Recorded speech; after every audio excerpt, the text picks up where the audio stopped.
office of the holy ministry, being a pastor. Ya, kita akan melihat yang berikutnya yaitu tentang jabatan pelayanan atau tugas pelayanan kudus, yaitu hal menjadi pendeta. So pull out your Bibles and your books of Concord or your hymnals, whatever you've got, because we're going to use them. Nah, karena itu mari kita persiapkan Alkitab kita dan juga buku Concord yang jika kita memang membawanya. So open up your Bibles to Matthew chapter 16. Mari kita membuka Alkitab kita dari Injil Matius pasal 16 ayat 13 sampai 19. Matius 16 itu ada lembaran yang sudah dibagikan memang dalam bahasa Inggris. MP itu berarti Matius 16 13 sampai 19. You want to read? Yeah, let me take a look at this house. Something is much better. Yeah. Yes.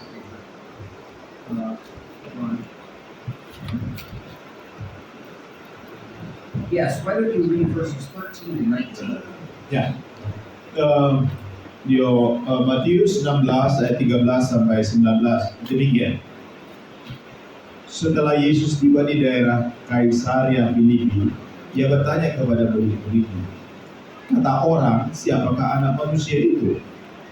Jawab mereka, ada yang mengatakan Yohanes Pembaptis, ada juga yang mengatakan Elia, dan ada pula yang mengatakan Yeremia atau salah seorang dari para nabi.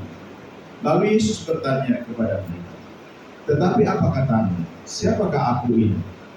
Maka jawab Simon Petrus, engkau adalah Mesias, anak Allah yang hidup. Kata Yesus kepadanya, berbahagialah engkau Simon bin Yunus, sebab bukan manusia yang menyatakan itu kepadamu, melainkan Bapa-Ku yang di sorga. Dan aku pun berkata kepadamu, engkau adalah Petrus, dan di atas batu karang ini aku akan mendirikan jemaatku, dan alam maut tidak akan menguasainya. Kepadamu akan kuberikan kunci kerajaan sorga. Apa yang kau ikat di dunia ini akan terikat di sorga, dan apa yang kau lepaskan di dunia ini akan terlepas di sorga. Thank you. Who here is a pastor? Please raise your hand. Siapa di antara kita yang hadir ini adalah pendeta? Tolong angkat tangannya. Well, this really applies to you a lot. Nah, jadi ayat ini sesungguhnya sungguh sangat berkaitan dengan saudara-saudara sekalian sebagai pendeta. Saint Peter responds to Jesus' question, "You are the Christ, the Son of the living God." Rasul Petrus memberi respon kepada pertanyaan Yesus bahwa engkau adalah anak Allah yang hidup.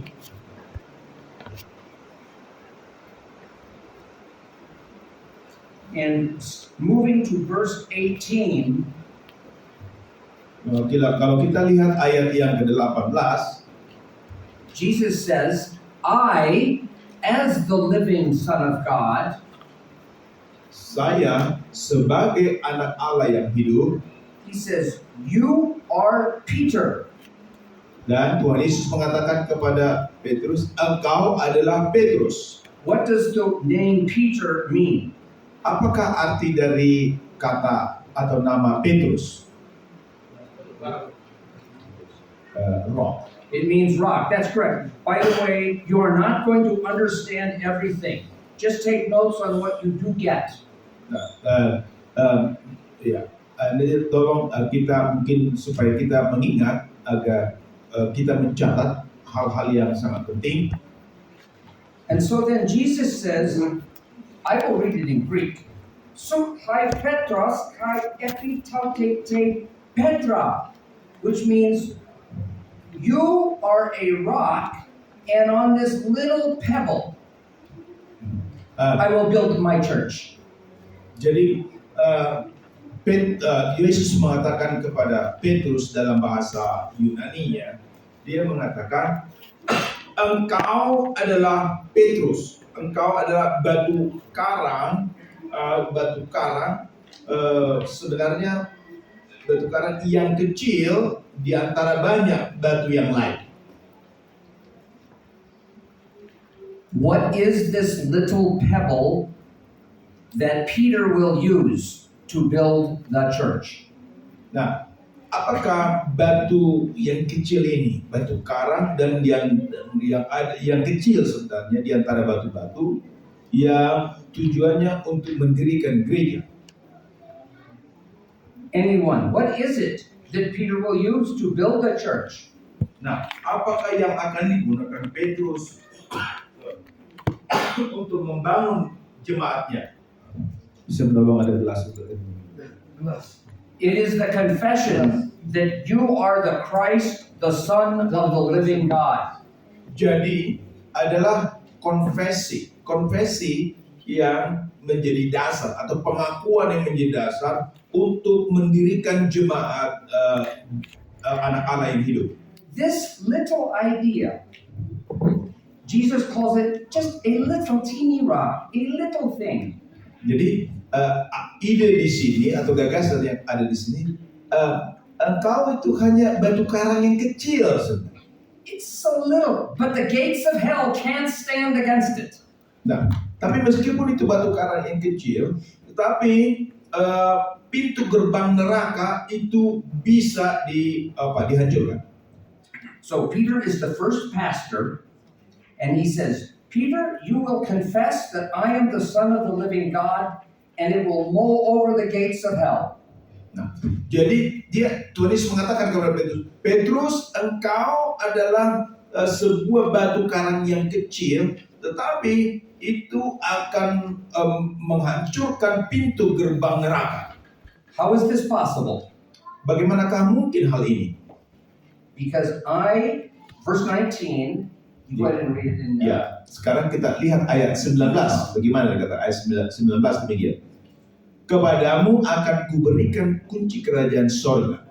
Apa yang kau ikat di dunia ini akan terikat di sorga, dan apa yang kau lepaskan di dunia ini akan terlepas di sorga. Okay. Just say this to me. Write down Isaiah 22, verse 22.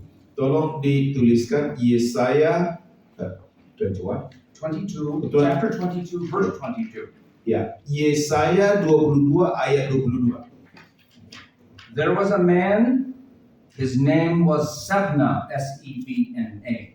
Go ahead. Nah, ada seorang laki-laki yang bernama Sebna. He had the keys to the royal palace in Jerusalem. Dia mempunyai akses atau jalan untuk memasuki kerajaan di Yerusalem. And the prophet, he was using his position to get rich and powerful. Dan Rich and powerful. Sebna. Sebna was using his position to get rich. Ya, dan Sebna dia menggunakan posisinya atau jabatannya untuk membuat dirinya menjadi kaya. Please listen. God came to him and said, because you have not used your office properly, I am going to give the keys of the kingdom to someone else. Dan Allah mengatakan kepada Sebna, oleh karena engkau tidak menggunakan kekuasaan itu, maka aku akan memberikannya kepada orang yang lain. He will be the Son of Man, and I will fasten him high, and he will keep the office. Orang itu ialah anak manusia, dan dialah yang akan memegang jabatan kunci itu. This is a prophecy that Jesus would have the keys of the kingdom to open heaven to all believers. Ini adalah merujuk kepada Yesus yang akan menjadi pemegang kunci untuk masuk ke dalam kerajaan surga. And now Jesus says, what I have because I am the Son of God, I am giving to you, Peter. I give to you the keys of the kingdom. Nah, dia mengatakan kepada Petrus, akulah kunci, akulah pemilik kunci itu. Dan sekarang aku memberikan kunci itu kepadamu, Petrus. And these are the keys. Whatever you, we should look it up in the text. But whatever you bind or keep on earth will be bound in heaven. And whatever you loose or free on earth will be loosed in heaven. This means you will dispense the forgiveness of sins. Ya, di sini Tuhan Yesus mengatakan kepada Petrus di ayat 19 bagian B, apa yang kau ikat di dunia ini akan terikat di sorga, dan apa yang kau lepaskan di dunia ini akan terlepas di sorga. Dan itu berbicara tentang pengampunan dosa yang diberikan kepada Petrus untuk disampaikan kepada orang lain. If you are a pastor, you like Peter. To you, Jesus says, I am giving you the keys that I own so that you can forgive and bind sin. Jadi, jika Anda atau saudara adalah seorang pendeta, maka seperti Tuhan Yesus mengatakan kepada Petrus, demikian juga kepadamu, Tuhan Yesus memberikan kunci itu, memberikan hak itu, kuasa itu untuk menyampaikan pengampunan dosa kepada seseorang. Aku mengampuni dosa. In this one text, we see the two main things of the office of the holy ministry. Ya, jadi kita di sini melihat ada dua hal penting tentang jabatan pelayanan. You proclaim that Jesus is the Christ, the Son of the living God. Yang pertama, Anda memproklamasikan atau memberitakan bahwa Yesus Kristus adalah anak Allah yang hidup. And the second thing is, He gives you the keys so that you can forgive those sinners who are sorry and that you will bind sin when people refuse to repent. Dan hal yang kedua yang diberikan Kristus ialah bahwa Dia memberimu kunci, yaitu kuasa jabatan kunci untuk memberikan pengampunan dosa bagi orang yang bertobat, yang mengaku dosanya. Tetapi bagi mereka yang tidak mau bertobat, itu mengatakan kepada mereka bahwa dosamu tetap ada. You can say that very quickly. I don't think I could ever speak that way. Very impressive. And in the Greek, it is a singular, I give you, Peter. It's not plural. It's I give to you, Peter. Dan dalam bahasa Yunani-nya, sebenarnya Tuhan Yesus berbicara dalam bentuk tunggal. Dia mengatakan, aku memberikan itu kepadamu, Petrus. This is because Peter was the one who made the confession, that little pebble which the gates of hell could not stand against. Ini mengapa demikian? Oleh karena memang Petruslah yang menyatakan pengakuan itu bahwa engkau adalah Mesias, anak Allah yang hidup. Dialah yang membuat pengakuan, dan dialah batu karang yang kecil itu yang akan menghancurkan pintu gerbang neraka. And now I want you to go to 2 chapters later, Matthew 18:18. Nah, selanjutnya kita melihat Matius 18 ayat 18. You can read 18:18. Matius 18 ada di daftar kita di situ. 18 demikian. Aku berkata kepadamu, sesungguhnya apa yang kamu ikat di dunia ini akan terikat di sorga, dan apa yang kamu lepaskan di dunia ini akan terlepas di sorga. Here, Jesus is talking to all his disciples who will be pastors. He uses the word plural, the plural word.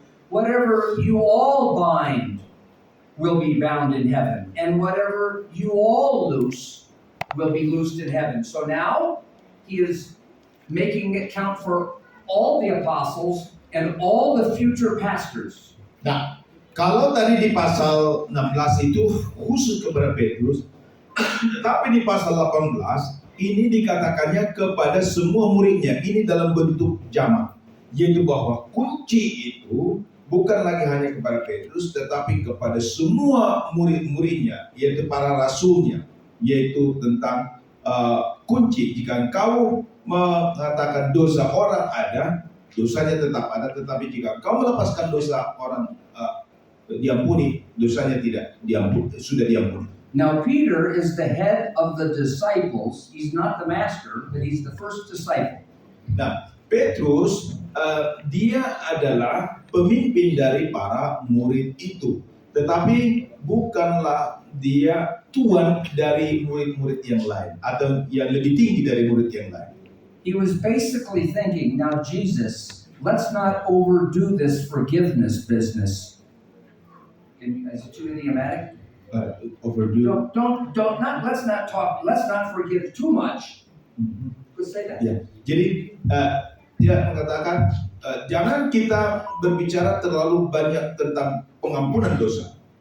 The Pharisees said that if someone sins against you, you should forgive him 3 times. Nah, cukup orang-orang Farisi mengatakan cukup memberi pengampunan itu 3 kali saja. But Peter wants to be a good Christian, so he says, shall I forgive him 7 times? Nah, lalu Petrus berkata kepada Tuhan Yesus atau bertanya, apakah aku dalam mengampuni saudaraku yang berdosa itu cukup 7 kali saja? And Jesus says, no, I don't think you understand. Not 7 times, but 70 times 7. In other words, infinite forgiveness for all who are sorry. Tetapi apa kata Tuhan Yesus? Tuhan Yesus mengatakan, oh bukan 7 kali, tapi 7 kali 70 kali. Tetapi maksudnya ialah selama-lamanya, seterusnya memberikan pengampunan. Because the gates of hell cannot stand against the confession that Christ is the living Son of God and that He brings the forgiveness of sins. Sebab pintu gerbang neraka itu tidak akan dapat berdiri terus jika pengakuan terhadap anak Allah itu disampaikan terus-menerus, jika pengampunan dosa diberikan terus-menerus. Now go to Matthew chapter 28 verses 18 to 20. Selanjutnya adalah Matius 28 ayat 18 sampai 20.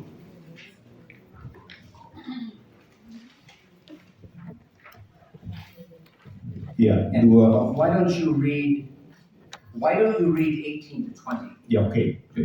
Ya, Matius 28 ayat 18 sampai 20. Demikian. Yesus mendekati mereka dan berkata, "Kepadaku telah diberikan segala kuasa di sorga dan di bumi. Karena itu pergilah, jadikanlah semua bangsa muridku, dan baptislah mereka dalam nama Bapa dan Anak dan Roh Kudus, dan ajarlah mereka melakukan segala sesuatu yang telah kuperintahkan kepadamu. Dan ketahuilah, aku menyertai kamu senantiasa sampai kepada akhir zaman."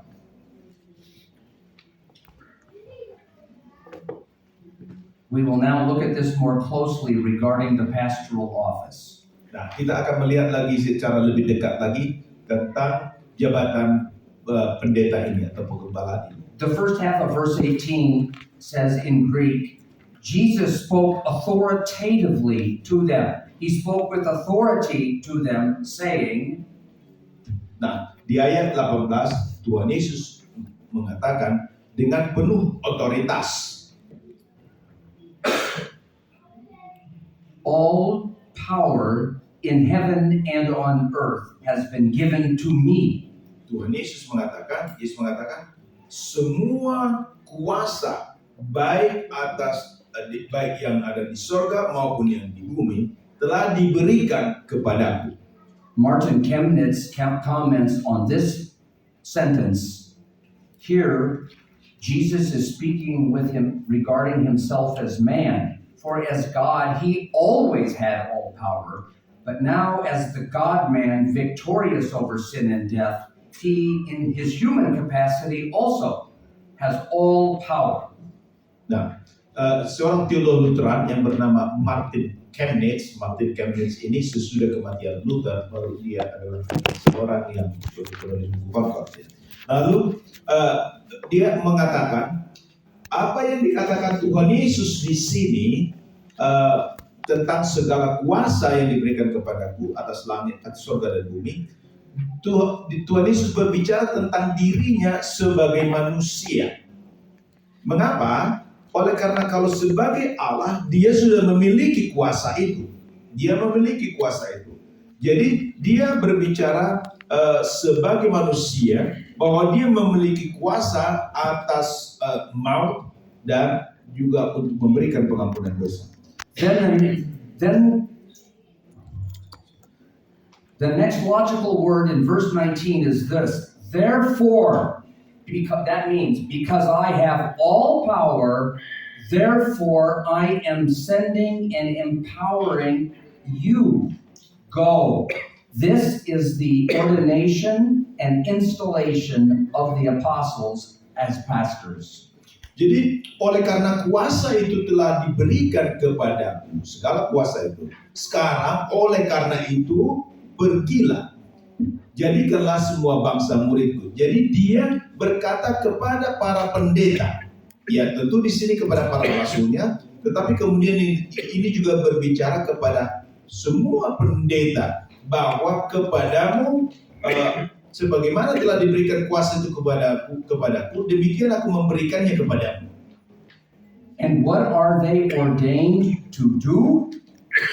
Nah, jadi dengan perkataan Yesus ini, dia juga berbicara tentang penahbisan, ya, dan juga pangujak konon, penabalan, dohot, pangujak konon, penahbisan dan penetapan di satu jemaat. Jadi Tuhan Yesus berbicara tentang ordinasi. Thank you. They are ordained to make Christians out of heathen people by baptizing them and by teaching them to hold and guard in their hearts everything that Jesus has said. Jadi mereka ditahbiskan, ditetapkan untuk menjadi pendeta, tujuannya supaya mereka pergi menjadikan segala bangsa kafir atau bangsa yang belum mengenal Tuhan, mengenal Allah, untuk menjadi muridnya, menjadi murid Kristus dengan cara membaptis mereka. So after they've been told to go make Christians by baptizing and preaching the gospel, Jesus says this, and look, I am with you. This means I am with you when you baptize, when you commune, when you preach, when you forgive.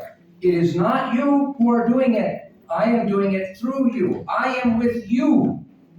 Jadi setelah Tuhan Yesus mengatakan, jadikanlah semua bangsa muridku dengan membaptis mereka dan juga melalui berkhotbah, melalui pemberitaan Injil. Lalu sekarang Tuhan Yesus mengatakan, aku menyertai kamu. Ketahuilah, aku menyertai kamu. Dan kalau dikatakan aku menyertai kamu, itu berarti ketika engkau berkhotbah memberitakan Injil, aku menyertaimu. Ketika engkau membaptis, aku menyertaimu. Ketika engkau menyampaikan pengampunan dosa, aku juga menyertaimu. Dan bukan engkau yang melakukan itu, tetapi akulah yang melakukannya. And how long will Jesus be working by the word and sacrament of pastors? How long? Nah, berapa lama Tuhan Yesus melakukan atau sedang melakukan sakramen itu? Yeah, it's the end of the words. It says, until the completion of the age. In other words, until I return to raise the dead and take everyone to heaven who believes in me. That's how long Jesus will reign in his kingdom by word and sacrament. Ya, jadi pertanyaannya, berapa lamakah Yesus akan terus menyertai dalam pemberitaan Injil, dalam melaksanakan baptisan atau melaksanakan sakramennya, termasuk perjamuan kudus itu? Itu berapa lama lamanya? Dan Tuhan Yesus mengatakan sampai Tuhan Yesus datang kali kedua, sampai pada kesudahan zaman. And now the big question, when Jesus said in verse 20, teaching them to keep or guard all things that I have ordered or commanded you, what are these all things? Nah, kemudian di ayat 20 itu Tuhan Yesus mengatakan, ajarlah mereka melakukan segala sesuatu yang telah kuperintahkan kepadamu. Nah, apa maksud dari perkataan ini? I don't care if you're a man or a woman, I'd like an answer. What are the all things? Nah, apakah sebenarnya yang dimaksudkan dengan perkataan Tuhan Yesus ini? Ajarlah mereka. Good, I see a hand. Ya, silakan. What is it? What are the all things? All the commandments and the gospel. It's close. I like it. Who can add something? Iya. Itu Just translate all the commandments, all the iya, gospel. dikatakan semua perintah-perintah dan juga semua Injil. Nah, High itu marks for gumption. mungkin ada yang lain? Who else? What are the all things that Jesus says you must guard in your heart? Apa yang harus dipelihara di dalam hati kita? Okay. Yang dikatakan ajarlah mereka. Apa? You only have 5 more seconds to answer, then I'll have to say. Apakah ada yang? Okay. The book of Matthew. The book of Matthew. Nah, jadi sebenarnya ketika dikatakan ajarlah, ini berarti berbicara tentang Injil Matius atau kitab The book of Matius. Matthew. All the disciples authorized Matthew to write the first and theological gospel about Jesus. Nah, jadi kitab Injil Matius ini adalah yang pertama-tama yang diberi otoritas untuk menuliskan tentang Yesus di dalam Injil-Injil ini. So, when the pastors had to learn, they studied Jesus' words in Matthew initially. Jadi ketika pendeta belajar firman, maka permulaannya adalah mereka belajar Injil Matius. When they trained their youth for baptism or confirmation, they used the book of Matthew for the theology. Dan kalau mereka mau mengajar orang-orang muda, mereka menggunakan Injil Matius untuk belajar teologi. This is where we have the new creation in Christ. Dan inilah di mana kita memiliki ciptaan baru di dalam Kristus. The first 4 words of the book of Matthew are the book of the Genesis of Jesus Christ. The same word as in Dan kalau kita lihat di dalam Injil Matius, perkataan yang pertama sebenarnya hampir sama permulaannya atau sama permulaannya dengan kitab Kejadian. people are being made new by Jesus, the Christ, the Son of the living God, through the forgiveness of sins. Orang-orang dibuat menjadi ciptaan baru melalui anak Allah yaitu Yesus Kristus. So now just a personal aside. Ya. Dan sekarang aside. Aside means Personal aside. personal, just a comment. Just a comment. Oh, oke, Sir. Jadi, iya, sekarang menurut komentar dari Pastor Saul. Pastors, you cannot be experts in the entire Bible. So pick 1 or 2 books that you will dedicate your life to reading, studying, and understanding. Nah, Pick. saudara-saudara, para pendeta, saudara tidak mungkin bisa menguasai seluruh isi kitab suci Alkitab. Oleh karena itu, cobalah berfokus kepada 1 atau 2 kitab yang dimana kita betul-betul menguasainya dan memahaminya dengan baik. My picks are Matthew, Dan 1st and 2nd Peter, and Proverbs. Those are my picks. kalau yang menjadi kitab yang sangat disenangi dan yang terus dikuasai oleh Dr. Shaw ialah pertama Matius dan juga surat-surat Petrus, 1 Petrus, and then Peter, dan juga Amsal. I need wisdom. I am too foolish. Ya, dan mengapa Amsal? Oleh karena saya memerlukan hikmat. Saya ini bodoh. So I read Proverbs every day for 40 years. Oleh karena itu, Dr. Shaw ini sudah membaca kitab Amsal setiap hari selama 40 tahun. Wow. So let's go a little more in the Bible passages on the office of the ministry. Let's go to John chapter 20. Mari kita lihat yang kedua, nomor 2, yaitu Yohanes 20. Yohanes 20 ayat 19 sampai 23. Yohanes 20 20 verses 19 to 30. Iya. Yeah, let's do that. 19 ya. Demikian. This is on Easter evening after Jesus has risen from the dead. Nah, ini adalah pada Paskah malam atau To save time, let's read. Would you read just verses 21 to 23? Ya, mari saya membaca ayat 21 sampai 23. Demikian. Maka kata Yesus sekali lagi, damai sejahtera bagi kamu, sama seperti Bapa mengutus aku, demikian juga sekarang aku mengutus kamu. Dan sesudah berkata demikian, ia mengembusi mereka dan berkata, terimalah Roh Kudus. Jikalau kamu mengampuni dosa orang, dosanya diampuni. Dan jikalau kamu menyatakan dosa orang tetap ada, dosanya tetap ada. Perfect. Jesus begins in verse 21 by saying, peace to you. But he had already said peace be with you in verse 19. Why? Nah, perhatikan di ayat 21, Tuhan Yesus mengatakan lagi, damai sejahtera bagi kamu. Padahal di ayat 19, dia juga sudah mengatakan itu pada bagian akhir, damai sejahtera bagi kamu, ayat 19. Nah, mengapa dia mengatakan ini lagi di ayat 21? Mengapa Tuhan Yesus mengulang perkataan ini? Did Jesus forget that he said peace once and so he thought he would say it again because he forgot? Apakah karena Yesus lupa bahwa ia sudah mengatakan itu sebelumnya sehingga akhirnya tanpa sadar dia mengatakan itu kembali di ayat 21?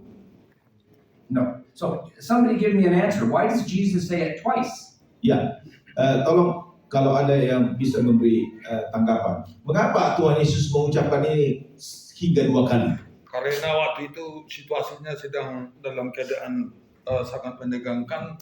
Yesus yang baru saja bangkit dari kematian, jadi suasana itu sangat mencekam. Ide.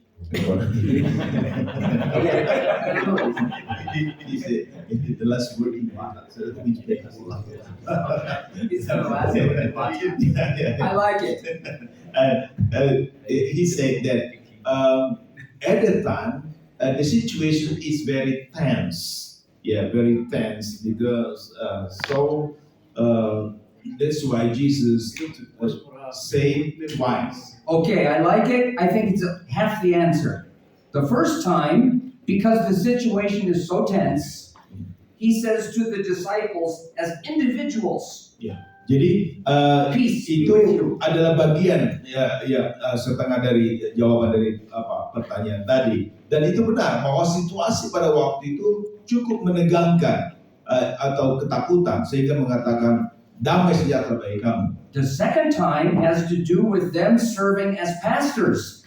You are now going to bring my peace to others. Nah, tetapi kali kedua Tuhan Yesus mengatakan damai sejahtera bagimu, itu sebenarnya hendak mengatakan kepada, hei kamu pendeta-pendeta, bawalah damai sejahteraku dengan memberikan pengampunan dosa kepada orang lain.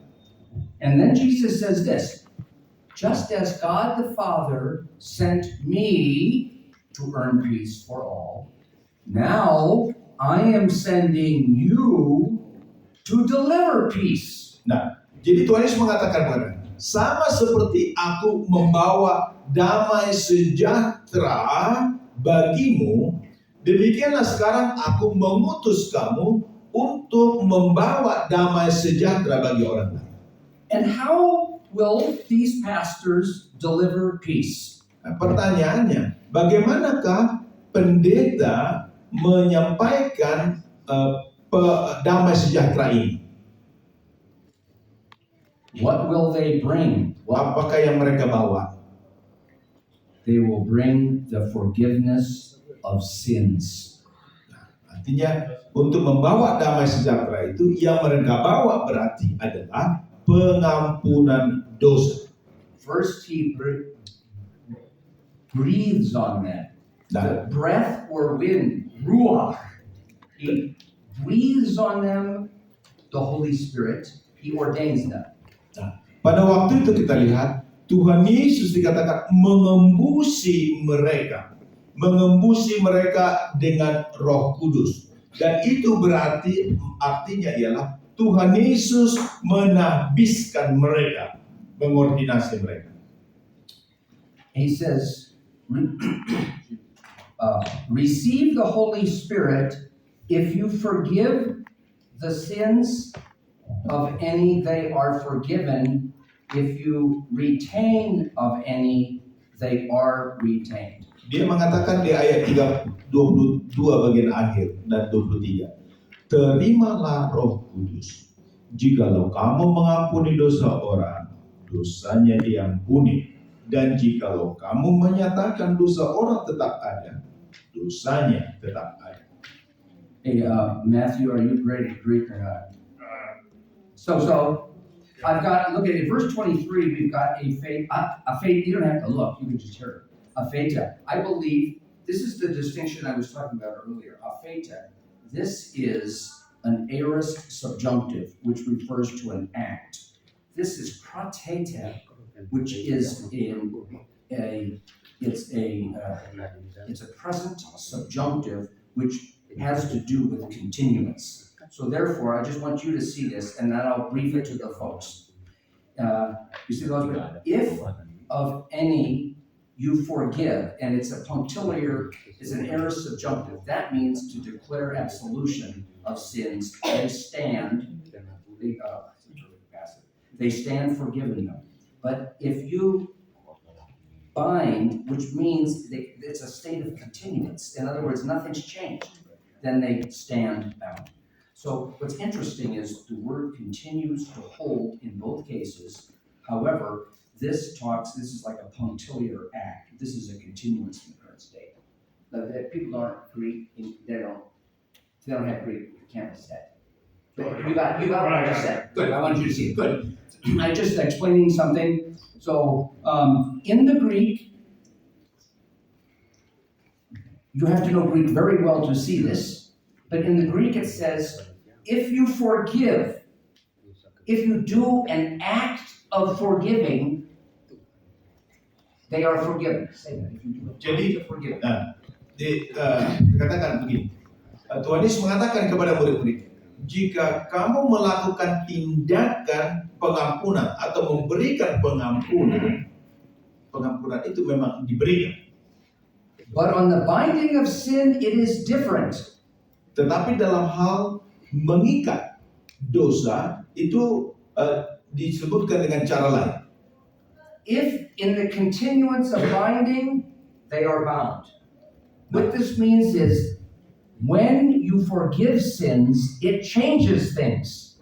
Nah, It's changed. But when you bind sin, nothing is changed. The sin is still bound. jadi It's a jadi very artinya important piece. kalau dikatakan kalau kamu mengatakan dosa orang itu diampuni, benar-benar dosanya diampuni. Tetapi ketika dikatakan Tuhan Yesus, jika kamu menyatakan dosa orang itu tetap ada, dosa orang itu tetap ada. Itu sebenarnya dalam bahasa Yunani untuk bagian yang kedua itu agak berbeda. Sebenarnya ketika Tuhan Yesus mengatakan jikalau kamu menyatakan dosa orang tetap ada, maka dosanya tetap ada. Sebenarnya itu artinya karena tidak ada pertobatan, maka dosa itu tetap ada. Jadi bukan karena perkataan si Petrus misalnya atau para rasul itu yang menyebabkan dosa orang itu tetap ada. Tetapi adalah karena tidak mau bertobat itu, makanya dosanya tetap ada. When you as a pastor forgive, it changes things. God forgives, and they have they should have peace in their heart. They are forgiven. Jadi kita atau saudara sebagai pendeta ketika menyampaikan pengampunan dosa, ya sesuatu terjadi, ada perubahan yang memang bahwa dosanya benar-benar diampuni. Itu suatu perubahan. If they are not sorry and they do not repent, then when you say, I bind your sin, nothing's changed. Nah, If they were already not forgiven. ya, jadi sementara ketika Injil diberitakan dan dosanya dituduh, namun orang itu tidak mau bertobat, tidak mau mengakui dosanya, itu berarti dia tetap terikat dengan dosanya, dan dia itu tetap terikat bukan karena perkataan pendeta, tetapi karena pendeta hanya menegaskan bahwa ya dosamu tetap ada oleh karena engkau tidak bertobat, karena engkau tidak menerima pengampunan.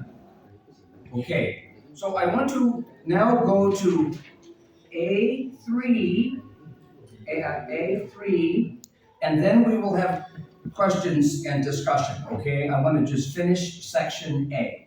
Ya, kita akan melihat kemudian nomor 3, yaitu bagian A, itu yang untuk nomor 3.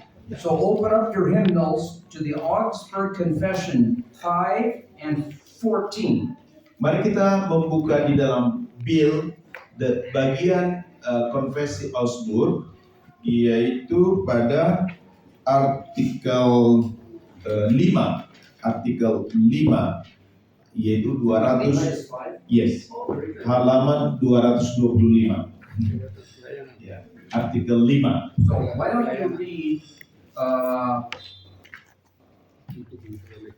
just read 1 through 3. Ya, saya akan membaca artikel 5 khususnya paragraf 1, 2, dan 3 atau nomor 1, 2, dan 3 paragraf pertama. Untuk ini judulnya adalah jabatan pelayanan. Untuk memperoleh iman yang demikian, sebagaimana tertulis dalam pasal 4, Allah mengadakan jabatan pelayanan, yakni untuk melayankan Injil dan sakramen-sakramen. Melalui pelayanan Injil dan sakramen-sakramen ini, sebagaimana halnya melalui sarana, ia memberikan Roh Kudus yang menimbulkan iman dalam diri orang-orang yang mendengar Injil itu, bila mana dan di mana ia kehendaki. Dan Injil mengajarkan bahwa kita mempunyai Allah yang rahmani, bukan oleh jasa-jasa kita sendiri, melainkan oleh jasa Kristus, apabila kita percaya akan hal itu. Do you see how the Lutheran confessions say the same thing as the Bible? When you are preaching, baptizing, communing, absolving, God is working the act. Nah, apakah kita melihat ini sebagai orang Lutheran, apalagi pendeta Lutheran, bahwa di sini dikatakan ketika kita melakukan pelayanan-pelayanan pemberitaan dan pelayanan sakramen, bahwa Allah atau Kristus ada di sana. Good. And who can be a pastor? Can anybody just say, I want to be a pastor and start being a pastor? Pertanyaan sekarang, siapakah yang boleh menjadi pendeta? Apakah setiap orang boleh menjadi pendeta? Atau bisakah orang mengatakan, oh saya mau menjadi pendeta? There were many men, but Jesus himself ordained the first pastors. Nobody could just say, I am a pastor. Dan kita memperhatikan bahwa Tuhan Yesus pertama sekali menahbiskan murid-muridnya, khususnya para rasul, menjadi pendeta. Ada banyak orang pada waktu itu, tetapi tidak setiap orang ditetapkan dan dipanggil untuk menjadi pendeta. So let us read Article 14 on how a person can become a pastor. Nah, mari kita lihat artikel atau pasal yang ke-14. Bagaimana seseorang bisa menjadi pendeta? Dalam Konfesi pasal 14 tentang tata tertib gereja, dikatakan begini: di kalangan kami diajarkan bahwa tidak seorang pun boleh mengajar atau berkhotbah atau melayangkan sakramen-sakramen dalam gereja tanpa panggilan resmi. When these words were written, requiring a pastor to have a rightly ordered call, that meant both ordination and installation. Nah, ketika pasal ini dituliskan, ini hendak mengatakan bahwa untuk menjadi pendeta harus menjalani dua hal. Pertama, yaitu dia ditahbiskan atau menerima tahbisan. Lalu yang kedua ialah dia penempatan itu instalasi namanya atau pamojakonon telepon. Jadi panabalan ditabalkon dan pamojakonon diojakon. In GKLI, the churches ask the bishop to ordain and to put into a call. Nah, di GKLI bahwa bisoplah yang menahbiskan pendeta dan juga yang akan menempatkan atau menginstalasi mengojakon pendeta di satu jemaat atau di satu tugas. Throughout history, there have been different ways to ordain and put a man in the position installed. Dan di dalam perkembangan sejarah ada beragam cara atau bentuk penahbisan dan juga bagaimana seseorang ditempatkan di satu tempat pelayanan. In Luther's day, they took the entire seminary graduating class together, and the bishop called superintendent, ordained them all, and then they went out to their positions. Di zaman Luther, mahasiswa teologi yang akan menamatkan pendidikan mereka, maka superintendent itu, kalau superintendent itu berarti kita setara kira-kira dengan pareses ya, pareses dalam barangkali kira-kira. Bugenhagen. Iya, pareses itu paresesnya bisa menahbiskan pendetanya di zaman Luther. Now, let's have one more reading from the Augsburg Confession, Article 28. Yang berikut, mari kita melihat di Konfesi Augsburg pada artikel 28.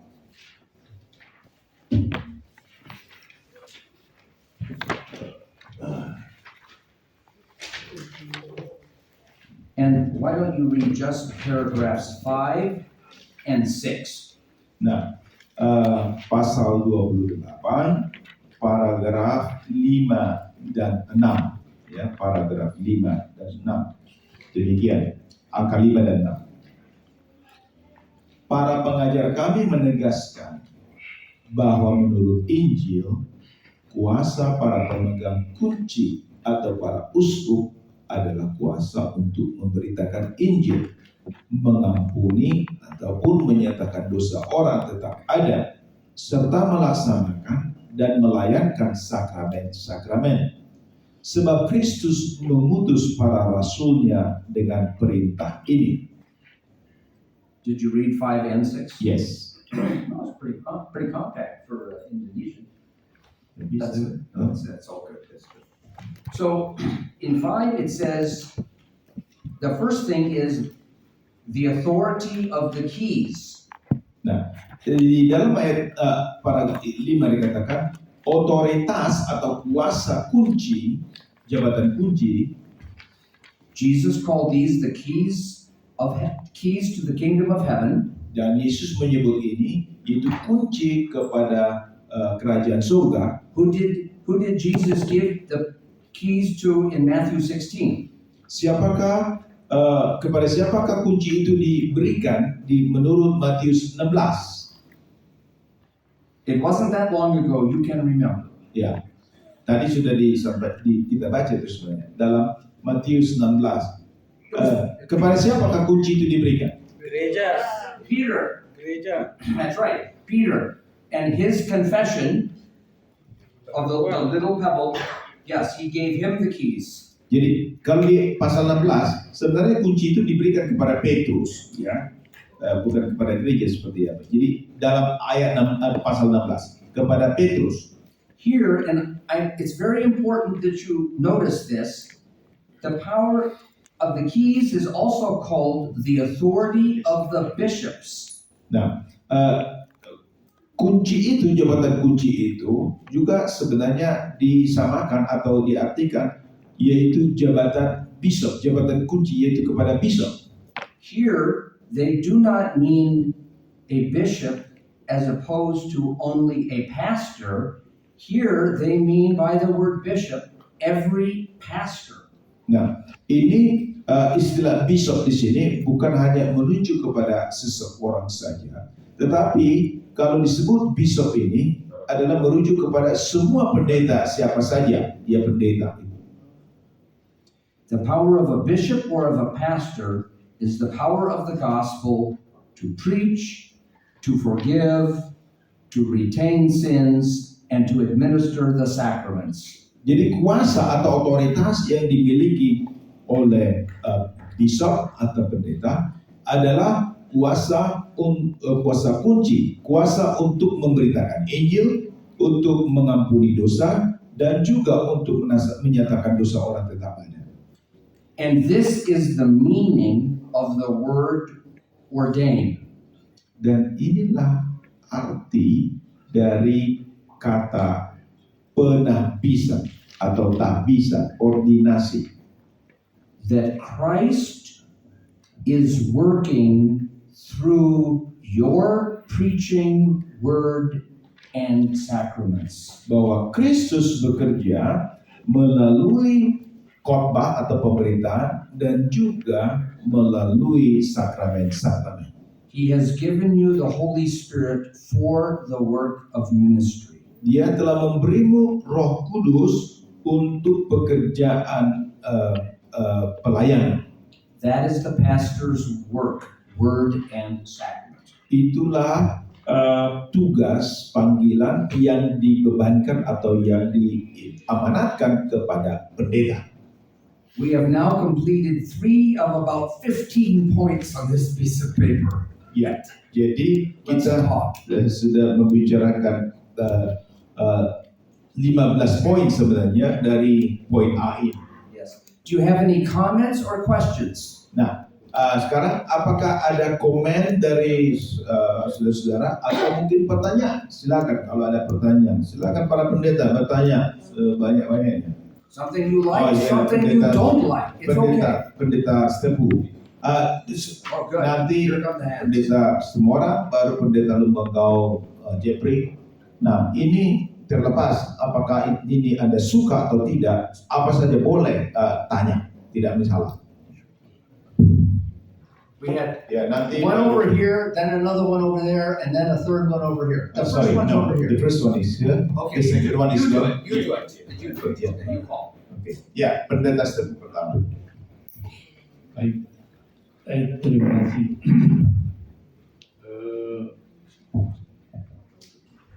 Saya mendengar bahwa pengampunan itu diberikan oleh Tuhan Yesus kepada rasul, kepada pendeta untuk mengampuni dengan tidak terbatas. Itulah yang saya dengar dalam sesi ini. Yang menjadi pertanyaan saya,